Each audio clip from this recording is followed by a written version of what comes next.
So really quickly, I wanted to run through the methods for applying a tip-in into your Bible. There's printable instructions in the file section, but we have the washi tape, the glue stick, and then the scrapbooking glue tape method. To start with, we'll do the washi tape. For that one, I'll flip to the page that the tip-in's gonna go, and I will put washi tape along the edge of the tip-in that will be going into the crease of the Bible. You'll put your washi tape half on the tip-in and half off, so that way they will be spaced to put it into your crease, because you'll need that tape to affix it to your page. This method is really pretty. It is also the removable method. The more that you move around that page, I feel like the adhesive on the washi tape wears down, so you may have to eventually redo it. But it is a really cute method, and it's great for beginners because you can take them out or fix them if needed without ripping your page. The second method is the glue stick, and you'll just take your tip-in, and on the edge that's going to be going into the crease of your Bible, you will apply a little bit of that glue stick on the actual edge of your paper, and then you will stick it in.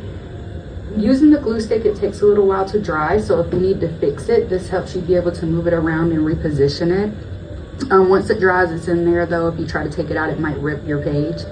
I normally, after I use that method, I'll close my Bible to let the weight of the Bible help fix all of those in there while it dries. If you mess up, you could also gently remove any glue residue from the crease and leave the Bible open until the glue dries, and then it won't damage your page.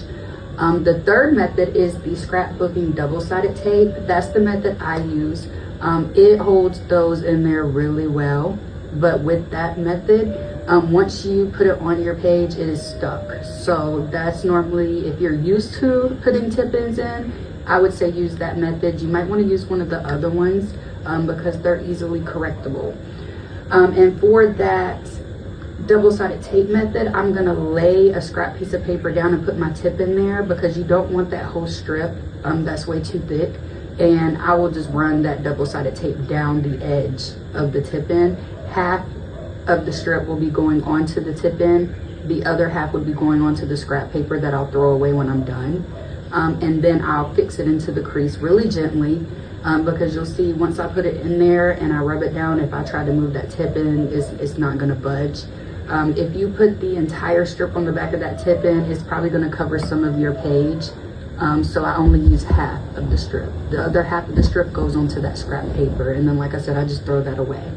So that is the three methods. The washi tape, I feel, is beginner friendly because it is easily removable, or if you think you might want to take them out later on, that is a good method, and it's pretty. The glue stick, you have a little wiggle room when you're installing it, and you can move it around. You could, if you changed your mind, you could take it out and remove it while it's drying. Once it's dried though, it's in there.